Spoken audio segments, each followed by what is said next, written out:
Let's see if we can do some pivot tables with financial data. Let's start off by grabbing our information from sec.gov. We're going to be working with Amazon as we have with the case study in class.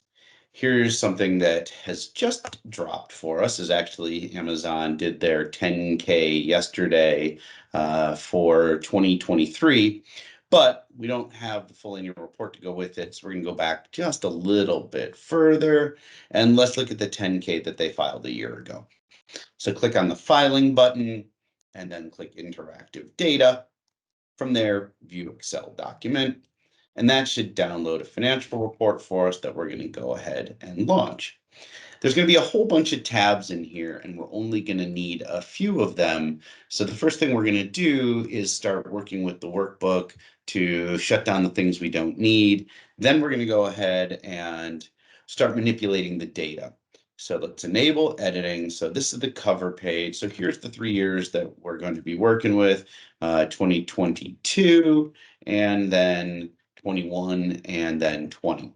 So I'm going to hide these first several pages, and we're going to keep the consolidated statements of cash flows. So statements of cash flows, we will still keep on. The consolidated statements of operations, I'm going to rename them into the more traditional form that I like to see them as, which is as the income statements. And that's what we're going to use there. We'll hide these ones. And then here comes our balance sheets. So there's our balance sheets. And then I'm just going to hide everything else because we're not going to need that. And then let's rename this thing into something that's more meaningful for us. So I'm going to rename this thing financial, or how about pivot tables rather, pivot tables with financial statement data. And let's put it someplace other than desktop. Other than downloads. Let's put it in the desktop. Just be prepared. There's likely to be a lot of misstatements and errors in here that I'll fix as we go. Okay, we're going to primarily work with the income statements, but I want to clean up some of the stuff and make it look a little more consistent. First thing is I hate merging and centering, so we're going to get rid of the merge and center stuff. And the income statements in here are in an order I don't particularly care for, so I'm going to start by making the column widths 15 there. I think we only need them to be 50 over here, and let's put them in ascending order. So I'm going to take out the 22 and the 21, and let's go ahead and put those on the back side of the 2020. So 2020 will go first, and then we'll have 2022 and 2021 in this order. Okay, and then we don't need all this information up here. We already have that title, but it is important for us to know that the data is in millions. And let's reformat these numbers. I'm going to make them into just a standard number format and eliminate the decimals. I am also going to highlight a couple of things that are going to be important for us to cross-check later. So let's hold on to total net sales. Some of these other totals we're not going to need, so I'm going to get rid of that one. And then there is another one down here I know that I don't want. So I'm going to get rid of everything that's down below by just hiding it. This information should be in dollars because it's your earnings per share information. There's a big one for us is net income and loss. And then here comes the first big learning point for us in terms of what I encompass with ethics is the importance of audited financials, cross-checked, triangulated, so that you know that what you're working with is accurate. So when we say income before loss and income taxes, we often call that EBT. And so EBT we know as being equal to an EBIT number when we generally subtract off taxes.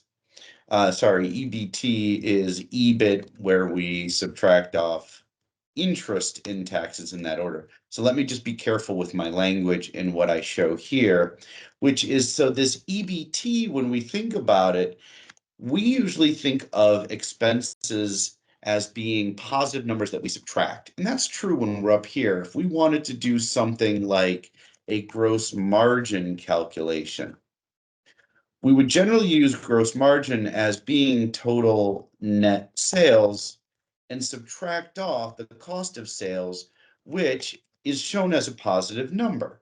And that's the way that it works up through here.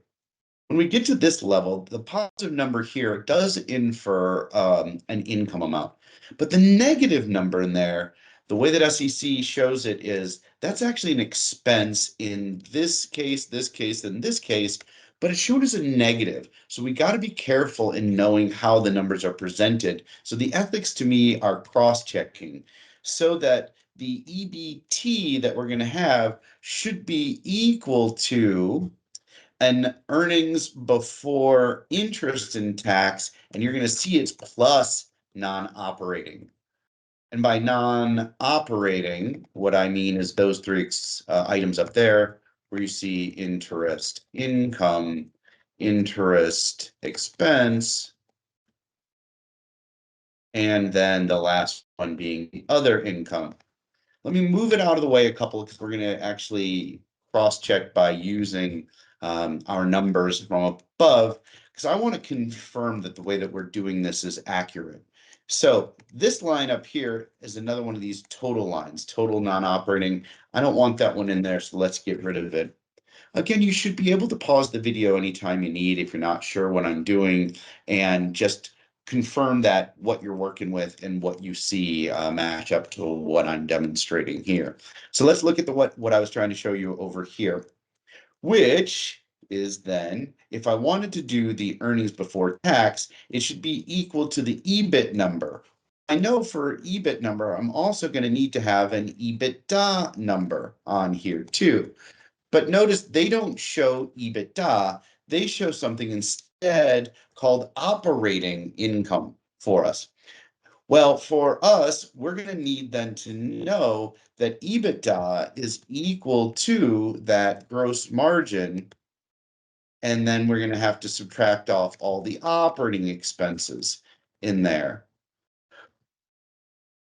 But the problem for us, when we then try to get ourselves down to an EBIT number, which would come down here, when we get ourselves to an EBIT number, where EBIT is going to be equal to EBITDA minus then that depreciation, the unfortunate thing for us is we don't have depreciation shown as a standalone item. So we're going to need to be really, really careful with how that's going to work. And that's why, again, we want to confirm the importance of cross-checking. So let's see if the numbers work. I'm going to give myself some space here. So let's move these calculations out 3 columns. And let's see if we first can get to this operating income number, which is EBIT. I had it in the wrong place over here. So let's put the EBIT number there and let's put that there. Oops, there and there. Okay, resetting. Looking to confirm that we actually have the right operating income or EBIT numbers, and then recognizing we're going to need to make an adjustment over here. All right, ready? This should be equals to the 386 minus the sum of all the positive listed expenses in here. So let's see if we get that to show up. Yep, that's that 22 number. Let's copy and paste it across and just make sure. And indeed, it looks like, and I'm going to put these just in a lighter shade so that we know that these just are cross checks, that indeed EBIT and operating income, as they call it, are the same thing. Let's see if we can't get to the same thing here then when we get to EBT, being that EBIT number plus those non-operating items. So it should be this plus then this and plus the tax or the interest expense number and then that other number. And that to me again seems somewhat non-obvious because this is an expense shown as a negative. We're up here, expenses are shown as positives. And so there we go. We got the 24 number. So we're cross-checking and let's see then, great, 24, 38, and then a -5 number. And I'm just going to highlight those so we can just keep track that those are our check figures. And then let's see what net income is Net income, again, is going to be a trickier one in terms of net income is going to be equal to that EBT number, then plus this income tax line, and plus what I'm going to call the extraordinary, which is that equity method thing, extraordinary. And so let's make sure that we're right on that one. This should be equal to that 24,178 plus tax, and then plus equity method. And indeed, there's our net income number. Let's copy and paste it and just make sure. Yep, 21,33,27. So what we've done is just try to make sure before we go on to work on our actual pivot tables, that we understand the structure of our data.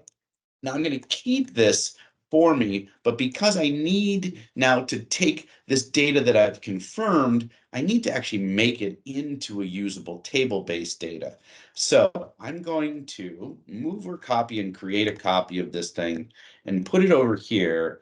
And I'm going to rename this data. And now we're going to start to reform this as a data presentation. So here's how we're going to do it. First thing we're going to do is we're going to get rid of this at the top because we don't need it. We'll move these here and let's change those from dates to just be the years 2020, 2021, and 2022. I got a spare line here that I'm going to delete that I don't want. And then these total lines that I checked on before, I'm not going to use those as part of my data structure. Rather, I'm going to use the data with pivot table calculations to get to those. So I want to go ahead and delete those off. And we're not going to be using this earnings per share stuff. And I can get rid of my data cross checks over here with one exception, which is this EBITDA for us. We know we need to be able to get to a depreciation number. So let's go out here and see if we can define depreciation. That should be on the statement of cash flows right here where we can see, and we want to be careful. I'm going to copy and paste these numbers over into our tab here and put them in there as values. But let's make sure we get them in the right order because I know we've got 2021 over here, or 2022 over here, sorry. And we've got 2020 here. So let's, oops, I put it on the income statement side. Let's put it on the data side. There we go. Let's format these all again, just make sure that now that I've got new data in there, that I've got it in the same format. And then we said this was depreciation and amortization expense. Okay, now here's a trick that we've got to do before we can continue, which is when we talked over here about this EBITDA and how we don't see depreciation up here by itself, we're actually going to have to reverse it out of the top and then subtract it from down at the bottom. So I actually am going to put this in here twice, and I'm going to take that and I'm going to multiply it by -1 because we're going to need to use these as reversals up top, and then we're going to have to switch that up down below as well. The other thing that we're going to do in here is I know from working with Amazon that this is an empty line that's not data, but they report net sales on a more detailed basis. To get that information, let's go out to Amazon's then financial reports that they file in terms of annual reports. So in looking at their annual reports, let's pull up the 2022 annual report. And I know from working with it before, it's somewhere around page 33 or 34. Here we go. It showed 2021, 2022. Let's cross-check our numbers. I see 513,983 in 2022 as my total sales. Let's see if that's correct. Yep, 513. Now, the nice thing is they break that down for us. North America, International, and then Amazon Web Services. So let's add those rows. North America, International, and then Amazon Web Services. And they don't need to be bolded, but we should be able to key in 315 to 880. And the reason we're doing this is so we can do some drill downs when we get it into pivot table form. 118, 007. 80096. And then let's just check with ourselves that that's indeed 513,893, and it is. Good. Let's do the same for 2021, 279,833, and then 127,787. And watch me do this on purpose. 62,200. And then he double checks and goes, all right, let's see if that adds up. 469,820. 469,822. Oops. The ethics to me of this is spot checking for accuracy along the way. I know that it should have been 202 when I was typing it in there. So let's make sure that we type that correctly. That's the old professor going, watch me make a mistake. All right, for 2020, we don't have that information in this report. So let's go out and find Amazon's previous filing from 2022, where they should give us somewhere again around that page 33 or so. Let's double check 469,822, 469,822, 386,064, 386,064. Great, they line up 236,282. And then 104,412. And finally 45,370. And then one last check. Oops, I wrote that in the wrong places. Let's make sure that that added up to 386,064. 064. So when I highlight these three, 386,064. Great. So now I have total net sales. But again, that's a calculation that comes from the data. So I'm going to delete that row. And rather now I have all of these different accounts. But once I deleted that, I'm not quite sure what these are to work with. So when we structure the data, let's do it like this. We're going to call these the accounts. I'm going to insert a column over here. And we're going to call these then account groups. And I think we can get away with, let's see, 30 wide. Yeah, that looks good. And then I think this can be 15 because the account group level, we're going to show like this. And I'm going to left align that so that that looks like the same. All right, these are our revenue accounts. So let's call these three revenues. These ones are cost of goods sold accounts. So let's call that cost of goods sold. These are going to be our operating expenses. That's going to include all of these down to other operating income or expense. When we did the calculations over here, I called that non-operating. So let's call these two also non-operating expenses, non-operating items. How about? And so that's for that and that. This one is our income taxes. And then we call this other one extraordinary. Now, when it comes to these two down here, let's be careful. When we subtract this one as a positive here, that's going to be a standalone item that I'm going to just call depreciation and amortization. But in order to get the EBITDA calculation up top, we're actually going to need to include this as a negative expense up in that operating expenses category. So we're going to label that one there so it gets grouped and lumped up with those so that we can get to our EBITDA number. But now we should have a good table to work with, and we should be able now to start to build our pivot table. All right, step one. I'm going to bold these just so that they all look like bold together. And let's select all the data in the table. And we're going to navigate to Insert Pivot Table from this table in range. And let's let it make us a new worksheet. Let's click OK, and let's rename this one Pivot Table. All right, here comes the fun part, which I'm actually going to, before we do this, let's move the pivot table next to it, and then we'll put the income statements over there so that my pivot table and my data will be right next to each other so I can double check them together. All right. In this right-hand panel, let's first select account groups and then accounts. And then I'm going to ask us if we can't go ahead and look at it a little bit better by collapsing all these up so that we can get them into a better order. So I'm going to click on these little minus signs so that we can drag and drop this into a more traditional income statement order.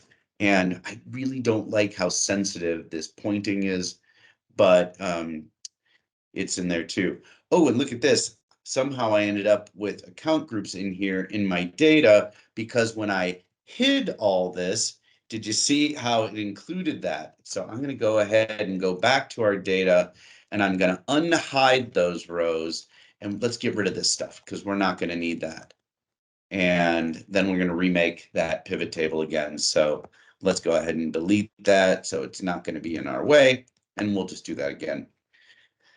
Okay, start off by selecting all that data, insert pivot table, table range, new one, we called it pivot table. All right, again, account groups and then accounts, and let's minimize those up and see if we can do it faster this time so we can get them into income statement order. And while we're doing that, let's do a couple other cleanups. For example, this grand total I don't need. I'm going to right mouse click on top of that and tell it go ahead and remove that one. Then this row labels I also don't need. So off of this pivot table analyze menu, it's called field headers. So those field headers I'm not necessarily going to need. But before I go ahead and collapse them, let's go ahead and add the 2020, 2021, and 2022 data, because then that way too, I get to see it a little bit better. All right, let's move things into order. So collapse up the revenues. And here's the tricky part for me. My finger doesn't ever want to find the spot, but do you see how my cursor's got to change into that four-way arrow?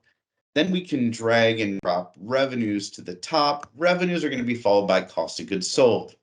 Then that revenues followed by cost of goods sold. We're going to need to then our operating expenses next. Operating expenses are going to go right there. Excellent. Then we'll have the depreciation and amortization piece, which will allow us to get to our EBITDA. Then we will have that extraordinary is going to be at the bottom. And the non-operating is the interest stuff will be one row up. So that should be our traditional order. Revenue minus cost of goods minus operating expense minus depreciation and amortization, then your non-operating items, and then your income tax and your extraordinary. Before we move on, let's clean up a little bit of the data. I'm going to show you something in here.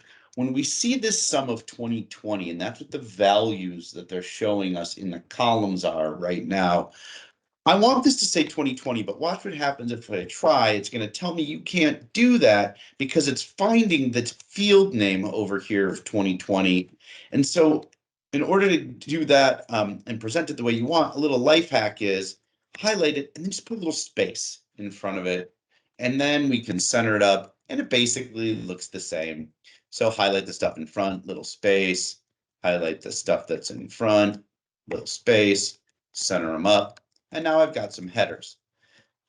Let's format the data the same way that we did on the other page, which was numbers with no decimals. And let's make our columns 15. And I think this one we can go with like 20, but we're going to have the account names in there. I think we ended up at 50. Let's hang on before we resize that because I don't remember what I want that column looked to be. All right. Now we have a pivot table showing us the information. Let's see if we can't now calculate based off of that data. So you have to have your cursor on this account group level in order for this to work. So with my cursor on account groups, I'm going to go to pivot table analyze, and then under calculations, fields, items, and sets, click the drop down. We're going to calculate an item. So when we calculate an item at that account group's level, the first one we're going to calculate is gross margin.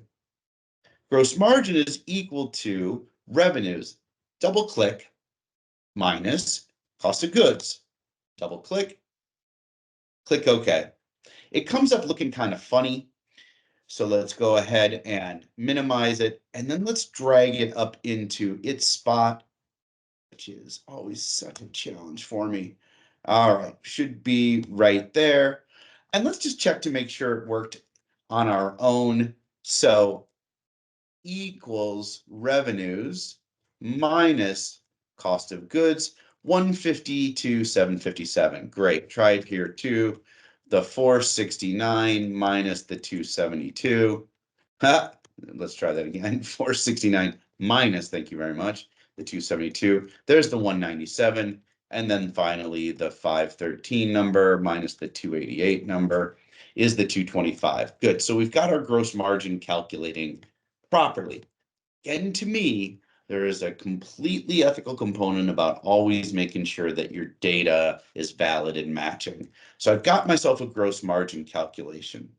Let's see if we can't get ourselves then to EBITDA. Again, cursor at the account group level, pivot table, analyze, drop down, calculate the item. This one is going to be our EBITDA. And our EBITDA is going to be then double click gross margin minus then double click our operating expenses and okay, minimize it and drag it into its spot, which should be right there. Excellent. Let's see if we can get ourselves to an EBIT number and then check to make sure it works. Cursor in this set of account groups, calculations, calculated item, trying to get ourselves to EBIT, where we know EBITDA. And now here's where we have to be careful again, that EBITDA, let's go ahead. And actually, before I do it, so we don't make any mistakes, let's double check on that income statements. We have EBIT should be EBITDA minus depreciation. I am looking back to my pivot table, EBITDA. And then the next we're going to need to do is that EBIT. So let's make sure that EBIT is EBITDA minus the depreciation, which should be presented as a positive number. So let's get it in there. Cursor there. Pivot table, analyze, calculated field, EBIT equals the EBITDA minus, and remember, this is the one I put in here as a positive. So EBITDA, collapse it up. Let's drag it to its spot. And then let's just double check it real quick. This one should be equals EBITDA minus the depreciation. And see how that came through as a positive number, 22899. Does that look familiar to anybody? Over on our income statements, we've got it. Let's make sure that we get it here too. This should be equals the 59 minus the 34, 24,879. And this should be the 54 minus the 41. So let's look for the 24 and the 12 number off the income statements. And there we go. So we were confirming that the way that we worked with our data and then the pivot table matched up. So let me move these into an order that I prefer. And then we're back to our pivot table. Okay, we can get rid of this cross check because I'm feeling good about it. So now I've got EBIT. Let's be careful again. This is what we did when we were on the income statements. If we're going to get to EBT, it's going to be EBIT plus those non-operating items. Cursor on the account group, pivot table, analyze, fields, calculate items. We're trying to get to EBT, which we said should be EBIT plus those non-operating items. Double click, and let's see what we've got. Let's collapse down and up, move it to its spot, EBT. I think you've seen, oops, get the non-operating items in between it. You've seen me do this a few times now, so let's double check it again. Equals the EBIT plus the non-operating items. So I'm looking for 24,178, and there we go. So I'm feeling confident about the way that I've got my pivot table set up because I made sure that my data structure was accurate. Because look at this one in here, EBIT plus non-operating items. Boy, oh boy, 2438 negative 5, 2438 negative 5. So you see back and forth this importance of checking because of the way the data is presented. All right, we're real close. We're ready to get to our net income line. Pivot table, analyze, fields and sets, calculated items. This last one will be our net income. And again, this is where we wanted to be careful that that net income is going to be equal to our EBT right here, plus the income taxes and plus that extraordinary number and then there's my net income, and we'll go ahead and shrink that up. 21, 33, and 20, negative 27. So equals this one plus this one plus this one. There's my 21 number. The bummer about pivot tables, you can't just copy and paste because it keeps the references fixed. So you got to kind of do it again to do the spot checking. And I know it takes time, but man, I am so much more confident when I'm working with my data when I double check. And then the last one is that negative plus. It looks like we saved on income taxes that year, and that's that one. And excellent. My data all equals out. So now we can get rid of that. All right, so that was some calculations, and we were doing horizontal, vertically downward. Let's build a couple of columns on out there. And the one I'm going to build, I'm just going to look for percent changes between 2021 and 2022. And I'm going to start off then by doing it like this. Again, I'm going to start on that revenues account group. And the navigation is pivot table, analyze, calculations, but this time we're going to calculate a field. And so that field is going to move a column off to the right. So the field that we're going to calculate is, I'm going to call this percent change 2021 to 2022. And the formula that we're going to use is we'll take the 2022 numbers, we're going to divide it by the 2021 numbers, and then subtract off 1 to get it into percent form, and then click OK. And now notice it gives me that sum of again. So let's double click in, or let's go into that field and change that by putting that little spacer there and centering it up. And we can shrink this down much smaller. All my numbers have gotten very small in here. The pivot table does reformat itself a lot, which can drive me crazy. But let's highlight those numbers and let's make sure that they're all in percent forms so that we can take a look at them. And so, for example, and again to double check, this would be the 513 divided by the 469 and then subtract off the 1. And there we go. It's that 9% number. So I feel confident in the way that my numbers are presented. I'm going to center those up, and then I'm going to select certain cells that I want to indicate some logic for to see whether or not I'm happy with what happened. Let's say Amazon has a threshold for its growth-related items. Things like revenues and things like our EBITDA and our EBIT and our EBT and our net income. We're all interested in seeing those things grow by better than 10%. So let's go ahead and start off by selecting that data. So I'm going to select this down, let go. Then I'm going to hold down my control, and I'm interested in gross margin, and I'm interested in EBITDA and EBIT. Oops, that's too many over there. And I'm interested in EBT. Oh my goodness, I'm just grabbing way too many things. And I'm interested in net income.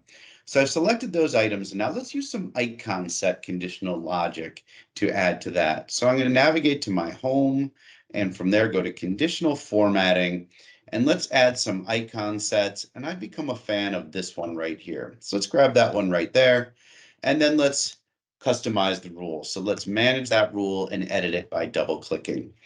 Okay, what I would like for it to do is when the value is greater than the number 0.1, so I'm going to put 0.1 as the number, then I would like it to be shown in green. Then if it is less than that 0.1 number, oops, that didn't take up there, 0.1, but greater than 0, then I would like it to be yellow. And if it was less than 0, I want it to go ahead and be a yellow and sorry, a red. So let's put those all as a number, and let's click OK, and let's click OK again, and let's take a look. All right, so my revenues only grew by 9%, so that's in that caution area. The AWS grew by better than my 10, so that's great. And the international was down at -8, and North America is greater than 10. Gross margin grew, but EBITDA grew, which tells me right away I must have had a problem with my operating expenses. And then EBT and net income both changed massively. And we can talk about that later. But let's add a second degree of logic then to the expense side. So I'm going to expand this operating expense piece. Let's highlight then in all of these operating expense pieces there. And let's add some similar but reverse logic. So let's go to conditional formatting and let's add that icon set again, the same one. Let's go ahead and manage that rule. And this one is going to be the second group that I set in here. That's just that E10 to that E16. Let's double click it. And I think that we should hit this button, that reverse icon, because here's the thinking. If my expenses grow by greater than that 0.1 number, that's a bad thing for me. I don't want that. I would like my expenses to grow between 0 and 10% would be fine. And if the growth in my expenses is negative, then that's going to make me really, really happy. So let's go ahead and click OK there and click it again and see. Yeah, look at operating expenses is a big, big problem for us because depreciation and amortization we're not worried about. But look, fulfillment was up by 12%, G&A was up by 35%, sales and marketing. So that's explaining to me why I've had such a problem getting to net income, because I just had this massive, massive growth in my operating expenses, not to mention whatever's going on in this non-operating item, which we're not going to look at right now. But that's adding in icon sets and conditional formatting, but that can be done in any type of Excel. Let's finish it off by looking again at one of the powerful things in pivot tables. So I'm going to go back to pivot table analyze, and let's insert some slicers. And so slicers, I'm going to put in both the accounts in the account group level, and then just format them out to the side so that we can see what this looks like in terms of how we can both drill down and focus. So let's say I was only interested in looking at revenues. So the slicers allow me to focus in on just the specific revenue items, where I now see my overall 9% was comprised of these three. Now, if I wanted to look at more than one thing at a time, all I got to do is hit this multiple select. And let's say I just want to focus on the green ones, which are AWS and North America, get rid of international. Oops, I keep hitting that wrong. There you go. So we got AWS and North America. Those are both our positive ones. And then if I wanted to put international back there and then get rid of those two, I could just focus on this. Now, if we had even more data for international that we had pulled in, if this was more of a marketing database, we'd be able to drill even further and see what had happened, say, by quarter, by customer, etc. But we can click these to take our slicers off for the total. And then we could do the same thing, like let's look at operating expenses only, and we see, oh my gosh, full gamut of just nothing I want to see in here. And because that depreciation and amortization is no good for me, I want to go ahead and just eliminate that one. And now I can take a look using my slicers at just what that data would look like. So there we have our overall exercise in using pivot tables to access or to display for us data that we had accessed from external websites, that we had then formulated and cleansed, that we had ethically corroborated, and then inserted into the pivot table where we calculated both items and fields, then used conditional formatting and slicers to allow us to do the analysis. Hope you found this video helpful. See you soon.